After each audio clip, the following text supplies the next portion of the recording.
Hi friends, welcome back to design ever good YouTube channel. మనం already జనవరి మంత్కి సంబంధించిన first week current affairs video already మన ఛానల్లో అయితే పోస్ట్ చేయడం జరిగింది. అలాగే సెకండ్ వీక్కి సంబంధించిన వీడియోస్ కూడా మన ఛానల్లో ప్లేలిస్ట్లో అయితే పొందుపరచడం అయితే జరిగింది. ఇప్పుడు మనం ఈ వీడియోలో జనవరి 2025 థర్డ్ వీక్ మూడో వారానికి సంబంధించిన కరెంట్ అఫైర్స్ ఈ వీడియోలో పూర్తిగా చూద్దాం. ఈ మంత్ చాలా ఇంపార్టెంట్ కరెంట్ అఫైర్స్ అయితే ఉన్నాయి. వీలైనంత వరకు స్కిప్ చేయకుండా లాస్ట్ వరకు వీడియో చూడడానికి అయితే ట్రై చేయండి. మన ఛానల్లో డిఎస్సి బయాలజీ కంటెంట్కి సంబంధించి వీడియోస్ కూడా పోస్ట్ చేయడం అయితే జరుగుతుంది. మన ఛానల్ని ఒకసారి చెక్ చేయండి. ఇక మొదటి కరెంట్ అఫైర్ చూసినట్లయితే 1950 నుంచి మన భారతదేశానికి మన మిగతా దేశాల అధినేతలను గణతంత్ర దినోత్సవ వేడుకలకు ఆహ్వానించడం అయితే ఆనవాయితీగా అయితే వస్తుంది. ఈ జనవరి 2025 జరిగే 76వ గణతంత్ర వేడుకలకు ముఖ్య అతిథిగా ఇండోనేషియా అధ్యక్షుడైన ప్రటోవో సుబియాంటో అయితే మన దేశానికైతే విచ్చేయనున్నారు. గతేడాది ఫ్రెంచ్ అధ్యక్షుడు ఇమాన్యుయల్ మక్రాన్ ముఖ్య అతిథిగా రాగా 2023లో ఈజిప్టు అధ్యక్షుడైన అబ్జెల్ పట్టా ఎస్ సిసిని అతిథిగా అయితే రావడం జరిగింది. 2021-22 సంవత్సరాల్లో కరోనా కారణంగా మన గణతంత్ర దినోత్సవ వేడుకలకు అతిథులను ఎవరిని ఆహ్వానించడం అయితే జరగలేదు. అంతకుముందు 2020లో బ్రెజిల్ మాజీ అధ్యక్షుడు జైరో బొల్సనారో, 2019లో దక్షిణాఫ్రికా అధ్యక్షుడు సిరిల్ రమాపోసో ముఖ్య అతిథిగా రావడం అయితే జరిగింది. 2018లో ఆసియా దేశాలకు చెందిన 10 మంది నాయకులు కూడా రావడం అయితే జరిగింది. ఇక్కడ నుంచి మీకు బిట్ ఏ విధంగా వస్తుందంటే, ఈ జనవరి 2025 సంవత్సరంలో గణతంత్ర వేడుకలకు ముఖ్య అతిథిగా ఏ దేశ అధ్యక్షుడు రావడం అయితే జరిగిందని అడిగినప్పుడు ఇండోనేషియా అధ్యక్షుడైన ప్రటోవో సుబియాంటో అయితే మన భారతదేశ 76వ గణతంత్ర వేడుకలకు ముఖ్య అతిథిగా. ఇక నెక్స్ట్ కరెంట్ అఫైర్ చూసినట్లయితే Australia open grand cup 2025 tennis టోర్నీకి సంబంధించి టాప్ సీడెడ్లో శుభారంభం చేయడం జరిగింది. మహిళల విభాగం సింగిల్స్లో defending champion world number 1 Aryna Sabalenka 6-3, 6-2తో 2017 US open champion Sloane Stephens అమెరికాపై అలవోకగా గెలిచి రెండో రౌండ్లోకి అడుగుపెట్టడం అయితే జరిగింది. 2023-24లో ఛాంపియన్గా నిలిచి సబలెంకా ఈసారి ఆస్ట్రేలియన్ ఓపెన్ టైటిల్ని అయితే సాధించడం జరిగింది. మార్టినా హింగీస్ స్విట్జర్లాండ్కి చెంది 1997, 98, 99 తర్వాత ఈ టోర్నీలో హ్యాట్రిక్ నమోదు చేసిన ప్లేయర్గా అయితే గుర్తింపు అయితే పొందుతుంది. భారత స్టార్ సుమిత్ నగల్ మాత్రం తొలి రౌండ్లోనే ఓడి టోర్నీని అయితే నిష్క్రమించడం అయితే జరిగింది. కిన్వెన్ జంగ్ బదోసా అయితే ముందంజంలో ఉన్నారు. నెక్స్ట్ కరెంట్ అఫైర్ చూసినట్లయితే మొట్టమొదటి ప్రపంచ ఖోఖో గేమ్స్కి సంబంధించింది. మన భారతీయ గ్రామీణ క్రీడ ఖోఖో నేడు సరికొత్త శోభతను అయితే సంతరించుకునేందుకు ముస్తాబైంది. దేశ రాజధాని అయిన నగరంలో మొట్టమొదటి ప్రపంచ కప్ ఖోఖోను అట్టహాసంగా నిర్వహించేందుకు భారత ఖోఖో సమైక్య కేకేఎఫ్ అన్ని ఏర్పాట్లు అయితే చేయడం జరిగింది. న్యూఢిల్లీ, గ్రేటర్ నోయిడాలోని 2 ఇండోర్ స్టేడియాల్లో సరిగ్గా వారం రోజుల పాటు ఈ మెగా ఈవెంట్ని అయితే నిర్వహించనున్నారు. పాశ్చాత్య, ఆఫ్రికా, ఆసియా సహా 23 దేశాలకు చెందిన పురుషులు, మహిళల జట్లు ప్రపంచ కప్ ఆడేందుకు ఇదివరకే మన భారత్లోకి అయితే అడుగుపెట్టడం అయితే జరిగింది.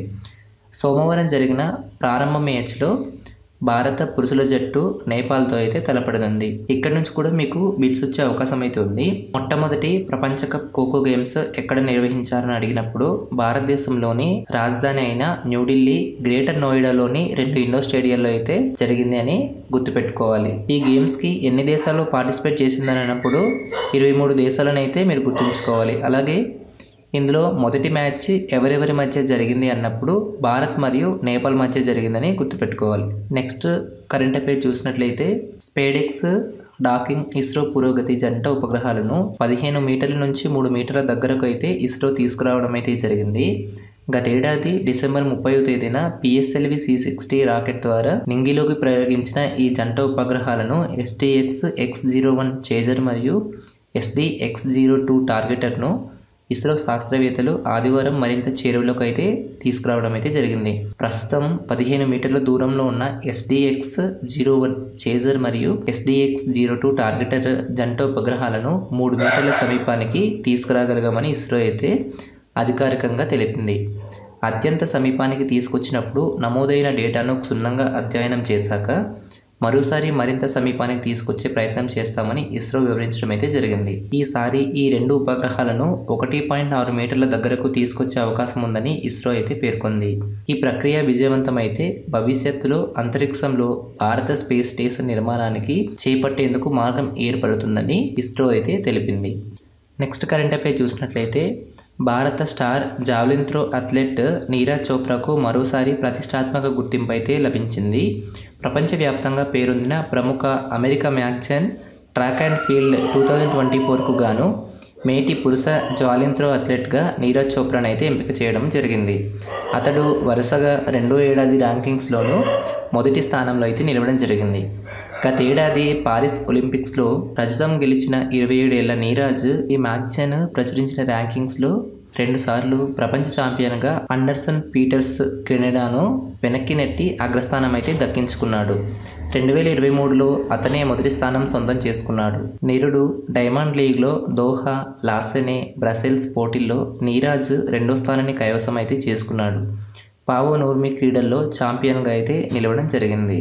నెక్స్ట్ కరెంట్ అఫైర్ చూసినట్లయితే కేంద్ర పన్నులు 2025 జనవరికి సంబంధించి తెలంగాణకు 3,637 కోట్లు, అలాగే ఆంధ్రప్రదేశ్కు 7,002 కోట్లు పంపిణీ చేస్తూ ఆర్థిక శాఖ అయితే ఉత్తర్వులు అయితే జారీ చేయడం జరిగింది. ఈ నెల అన్ని రాష్ట్రాలకు కలిపి 1,73,030 కోట్లు విడుదలైతే చేసింది. 2024 డిసెంబర్లో ఇచ్చిన 89,086 కోట్లతో పోలిస్తే ఇది 94.22% అధికం. ఇందులో అత్యధికంగా ఉత్తరప్రదేశ్కు 31,039 కోట్లు అయితే దక్కాయి. భారత ఆర్థిక వ్యవస్థ 2025లో 6.6% వృద్ధిని నమోదు చేయవచ్చని ఐక్యరాజ్య సమితి the union world economic situation and ప్రాస్పెక్ట్స్ని 2025 నివేదికలో అయితే అంచనా వేసింది. బలమైన ప్రైవేటు వినియోగం, పెట్టుబడులు ఇందుకు మద్దతుగా నిలవచ్చనైతే పేర్కొంది.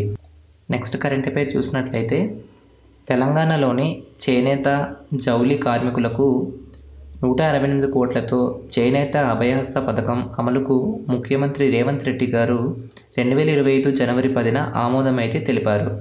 ఇందులో భాగంగా నేతన్న పొదుపు నిధికి 115 కోట్లు, అలాగే నేతన్న భద్రతకు 9 కోట్లు, నేతన్న భరోసాకు 44 కోట్లు అయితే కేటాయించడం అయితే జరిగింది. నెక్స్ట్ కరెంట్ అఫైర్ చూసినట్లయితే ధనవంతుల జాబితాకు సంబంధించింది. ఆసియాలో అగ్రగామి 10 మంది ధనవంతుల జాబితాను ప్రోబ్స్ ఇండియా అయితే ప్రకటించడం అయితే జరిగింది. ఇందులో Reliance industries chairman Mukesh Ambani గారు అగ్రస్థానంలో అయితే నిలిచడం జరిగింది. తొలి 10 మందిలో కూడా మరో 3 మన భారతీయులే ఉన్నారు. నెక్స్ట్ కరెంట్ అఫైర్ చూసినట్లయితే సైనిక దినోత్సవానికి సంబంధించింది. దేశం యొక్క సాయుధ దళాలను మరియు వారు చేసిన త్యాగాలను గౌరవించడానికి ప్రతి సంవత్సరం జనవరి 15న భారతీయ సైనిక దినోత్సవాన్ని అయితే జరుపుకుంటున్నారు.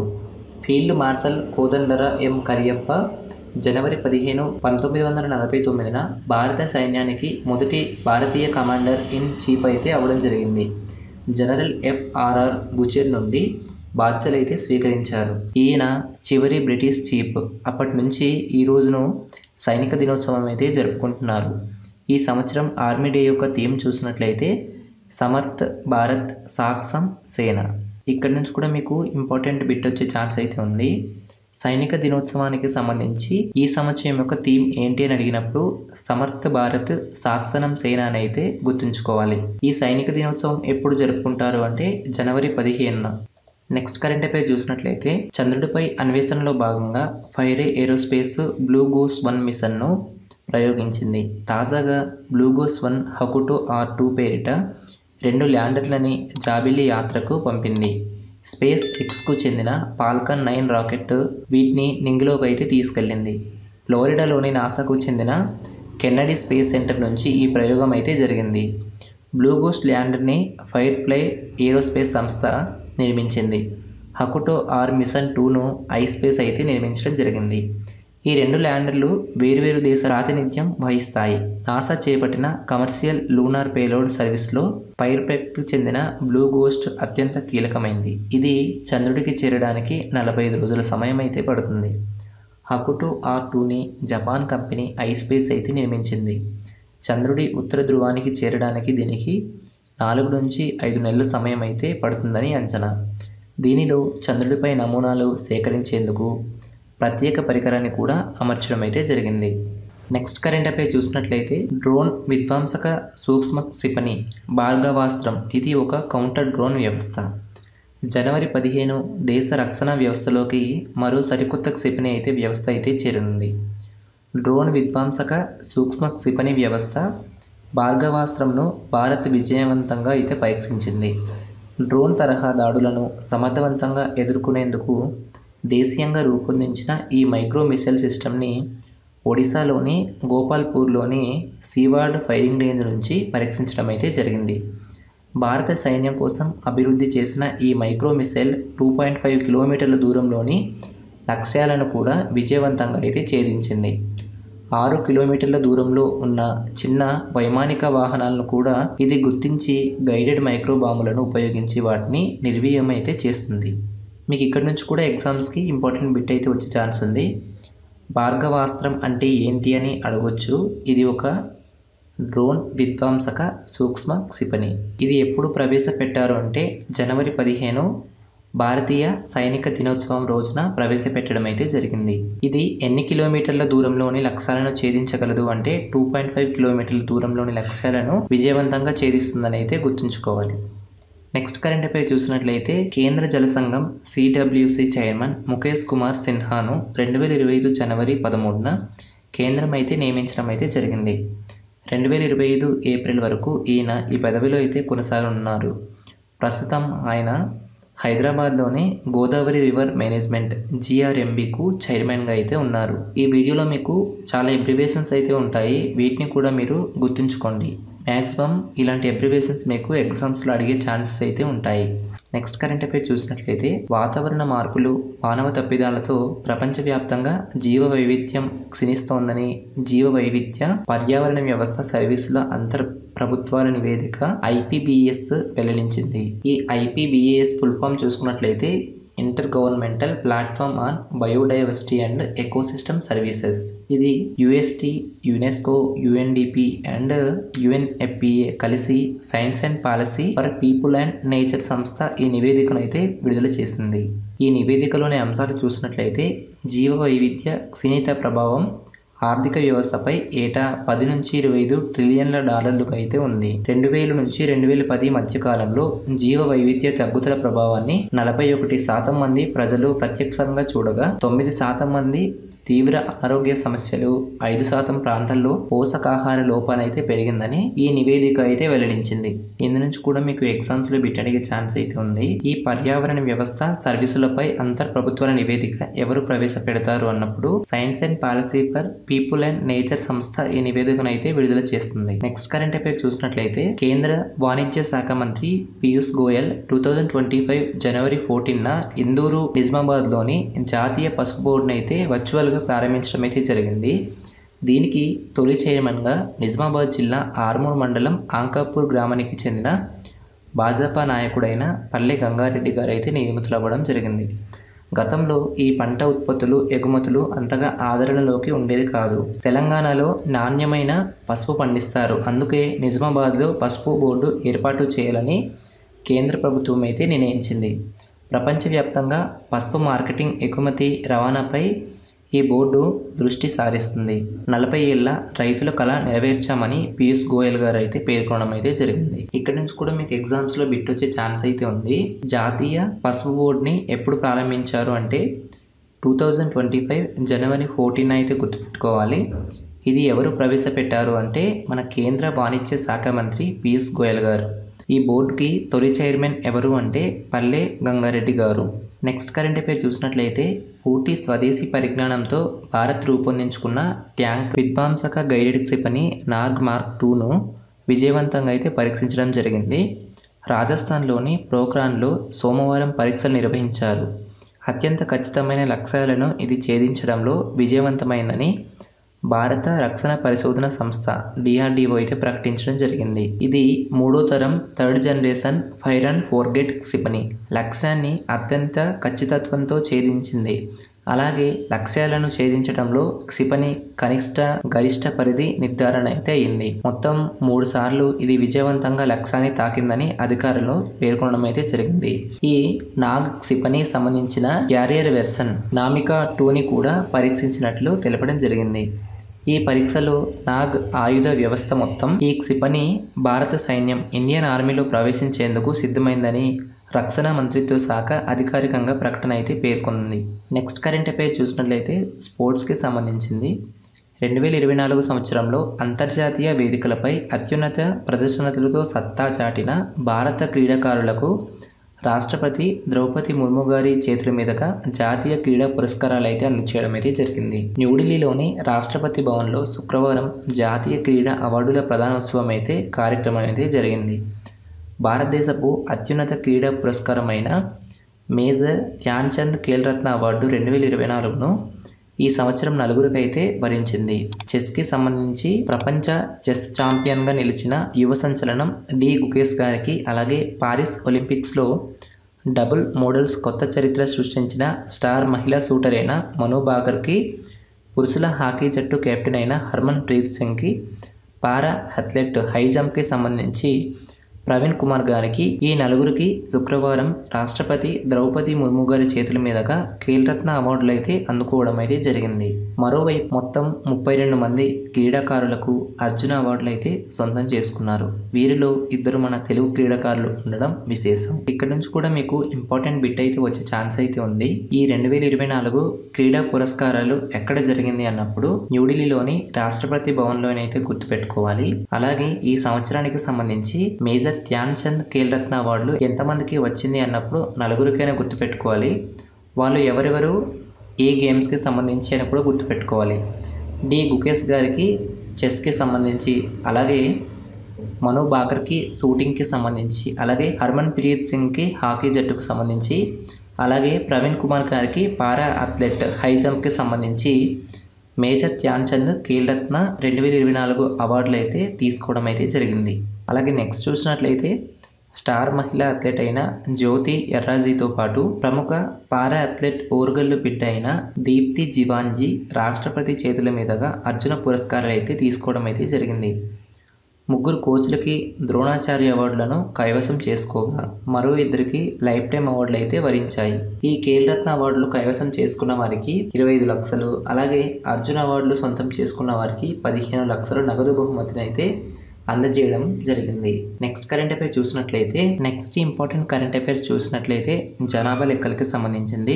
2011 జనాభా లెక్కల కమిషనర్ చూసినట్లయితే డాక్టర్ సి చంద్రమౌళి గారు. ప్రస్తుత జనాభా లెక్కల కమిషనర్ 2022 నుంచి చూసినట్లయితే మృత్యుంజయ కుమార్ నారాయణ్ గారు అయితే ఉండడం జరిగింది. 2011 జనాభా లెక్కల ప్రకారం గ్రామీణ జనాభా చూసినట్లయితే 83.34 కోట్లు, అలాగే పట్టణ జనాభా చూసినట్లయితే 37.71 కోట్లు. అత్యధిక దశాబ్దపు జనాభా వృద్ధి రేటు ఉన్న రాష్ట్రం పేరు చూసినట్లయితే మేఘాలయ. ఇది 27.2% అయితే ఉంది. దేశ జనసాంద్రత చూసినట్లయితే 382 చదరపు కిలోమీటర్లు. అత్యధిక జనసాంద్రత ఉన్న రాష్ట్రం చూసినట్లయితే బీహారు. అతి తక్కువ జనసాంద్రత ఉన్న రాష్ట్రం చూసినట్లయితే అరుణాచల్ ప్రదేశ్. అత్యధిక జనసాంద్రత ఉన్న కేంద్ర పాలిత ప్రాంతం చూసినట్లయితే ఢిల్లీ. అత్యధిక స్త్రీ పురుష నిష్పత్తి ఉన్న రాష్ట్రం చూసినట్లయితే కేరళ. 1084:1000 అయితే ఉంది. షెడ్యూల్ ట్రైబ్స్ జనాభా లేని రాష్ట్రాలు చూసినట్లయితే పంజాబ్ మరియు హర్యానా. అలాగే ఎస్సీ జనాభా లేని రాష్ట్రాలు చూసినట్లయితే అరుణాచల్ ప్రదేశ్ అండ్ నాగాలాండ్. 2019 నాటి జనాభా లెక్కల ప్రకారం దేశంలో 6,64,369 గ్రామాలు ఉండగా ఉత్తరప్రదేశ్లోని అత్యధికంగా 10,773 గ్రామాలు అయితే ఉన్నాయి. అలాగే అతి తక్కువలు చూసినట్లయితే గోవాలో 334 గ్రామాలు అయితే ఉన్నాయి. నెక్స్ట్ కరెంట్ అఫైర్ చూసినట్లయితే అమెరికా గడ్డపై తొలిసారిగా సెయింట్ లూయి నగరంలో 1904లో జరిగిన ఒలింపిక్స్ క్రీడల బంగారు పతకం తాజా వేలంలో 4.72 కోట్లయితే ఇది అమెరికన్ డాలర్లో 5,45,371 డాలర్లకు పలికినట్టు సంబంధిత కంపెనీ శుక్రవారం అయితే వెల్లడించడం అయితే జరిగింది. ఈ పథకానికి ఓ వైపున ఒలింపియాడ్ 1904 అనే అక్షరాలతో పాటు విజేతగా నిలిచిన అథ్లెట్ పూలదండ పట్టుకునే బొమ్మ అయితే ఉండడం జరిగింది. మరోవైపు పురాతన గ్రీకు పురాణాల్లో విజయ దేవత నైక్తో పాటు దేవతల రాజు అయిన జ్యూస్ బొమ్మను చిత్రీకరించారు. 110 మీటర్ల హార్డిల్స్ పోటీల విజేతగా అయిన అమెరికన్ క్రీడాకారుడైన ఫ్రెడ్ సల్కు ఈ స్వర్ణ పతకాన్ని ప్రదానమైతే చేశారు. దీంతో పాటు ఇచ్చిన రిబ్బన్, లెదర్ బాక్స్ కూడా అలాగే ఉన్నాయి. వీటితో పాటు మరికొన్ని స్మారక వస్తువులను వేలం కూడా వేయడం జరిగింది. సెయింట్ లూయి ఒలింపిక్స్లోనే విజేతలకు తొలిసారిగా అచ్చమైన బంగారు పతకాలు అయితే ఇచ్చారు. నాటి క్రీడల్లో మొత్తం 36 బంగారు పతకాల్లో 78 మెడల్స్ అమెరికన్లే గెలుచుకోవడం అయితే జరిగింది. 1932 లాస్ ఏంజల్స్లో ఒలింపిక్స్ అయితే జరిగింది కదా.